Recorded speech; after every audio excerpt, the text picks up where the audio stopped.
You have no idea how angry I am at the moment. I'm as close to livid as I could possibly be.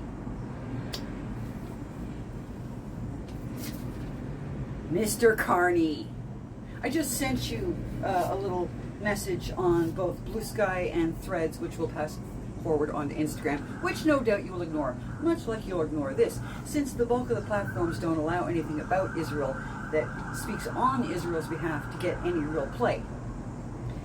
We have seen video evidence of the hundreds of trucks waiting to go into Gaza. They aren't. Israel's not stopping them. Hamas is stopping them. The UN chose the terrorist organization as their escorts, as opposed to legitimate soldiers from the IDF. That's not just favoring, that's called complicity.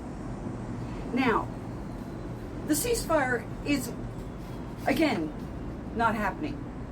Why? Well, because Israel, every time there's a proposal, Israel agrees.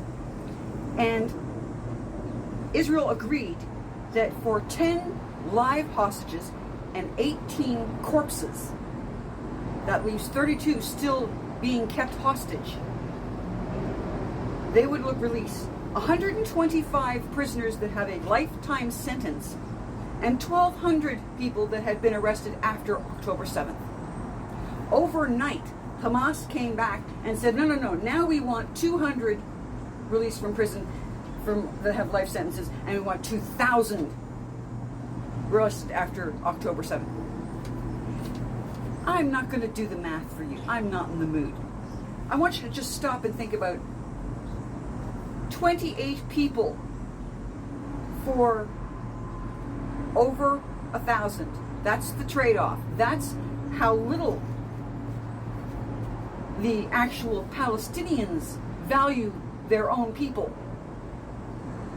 But the hostages are worth so much more, and they're not all Israeli. There are Canadians in there, Mr. Carney. But they're Jewish Canadians, so it doesn't matter, right? Egypt and Qatar both told Hamas, go away, you're fucking around, come back with something real. The United States says Hamas isn't negotiating with any honesty, and yet we have assholes like you, Mr. Carney, going out there and saying Israel is breaking international law. By what? By not supplying their attacker? International law doesn't say they have to. But you don't really care about international law anymore, do you? Not when it comes to Israel. This is why you've got the UN choosing terrorists over a legitimate country. This is why we have all of you idiots saying, we will acknowledge Palestine. But you don't see the people of Gaza doing anything about actually creating their own state. They don't have their own currency. They don't have their own language. They don't have their own proper government. They have little terrorist groups that the rest of the world got tired of acknowledging as terrorist groups because they were only attacking Israel at the time. Oh, and by the way, ISIS and Hezbollah, they want to know what they have to do, who they have to starve, so that they can get their own countries too.